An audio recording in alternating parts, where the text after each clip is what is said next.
তুমি কি জানো আল্লাহর ৩টি নাম নিয়মিত পাঠ করিলে শরীরের সমস্ত রোগ দূর হয়ে যাবে? কি কি সেই নাম আমাকে বলো। আমি নিয়মিত পাঠ করব। আমার শরীর অনেক অসুস্থ।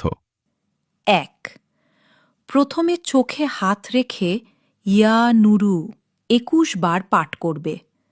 তাহলে দেখবে তোমার চোখের সব সমস্যা আল্লাহর রহমতে দূর হয়ে যাবে। ২. মাথায় হাত দিয়ে ইয়া আলিমু ১১ বার পাঠ করবে। তাহলে দেখবে তোমার মাথার যত সমস্যা আল্লাহর রহমতে দূর হয়ে যাবে। ৩.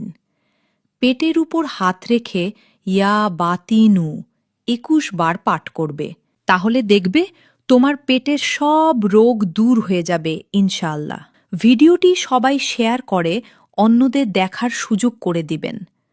আল্লাহর রহমতে ও আপনার উছিলায় একজন অসুস্থ মানুষ সুস্থ হলে আপনিও অনেক ছোয়াব পাবেন ইনশাআল্লাহ।